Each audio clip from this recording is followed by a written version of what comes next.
और राहुल गांधी को पढ़ाई लिखाई से कोई मतलब नहीं है, संस्कार से कोई मतलब नहीं है, और इसी का परिणाम है कि समय समय पर वो कुछ जहर उगलने का काम करते हैं। जैसे मौत का सौदागर, राफेल चोर और नाना प्रकार के शब्दों को से मोदी जी को नवाजा जाता है। देखिए, मोदी जी कोई व्यक्ति नहीं है।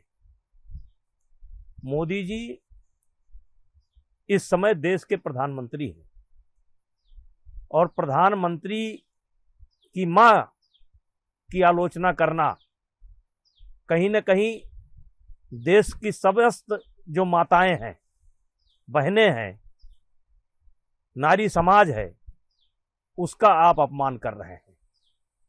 हमारे यहाँ औरत को, लड़की को, मां को देवी स्वरूपा कहा गया है, और आज जो व्यक्ति दुनिया में नहीं है, आप उसकी आलोचना करके आप अपनी औकात का परिचय दे रहे हैं कि आपके पास कितना ज्ञान है, और हमारे देश की जो परंपरा रही है उसको कितना ठेस पहुंचाने का काम करते हैं। इसलिए हम ही नहीं, देश की सभी समस्त माताएं, समस्त बेटियां, समस्त बहनें, समस्त इस देश के नागरिक उनके इस कृत्य की निंदा करते हैं। जैसे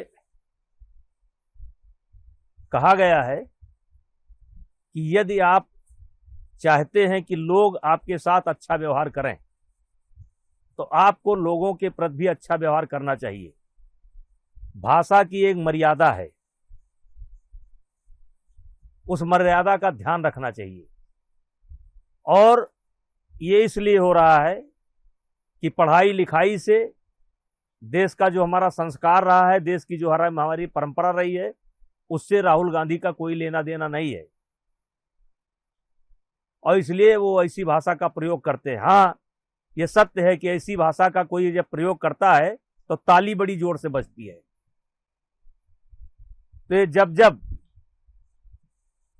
ऐसे सवाल उठाते हैं तो ताली बड़ी जोर से बजती है, लेकिन चुनाव में इनको खाली हाथ लौटना पड़ता है। हो सकता है कि इसमें भी ताली बड़ी जोर से बजी हो, लेकिन बिहार के चुनाव में खाली हाथ लौटेंगे। और ये स्वयं में एक बहुत बड़ा मुद्दा है कि आपका मातृत्व समाज के प्रति आपका क्या भाव है, महिलाओं के प्रति आपका क्या भाव है, लड़कियों के प्रति आपका क्या भाव है। ये स्वयं में एक अपने आप मुद्दा बनेगा, और ये ताली बजवा लें लेकिन चुनाव में खाली होकर आएंगे।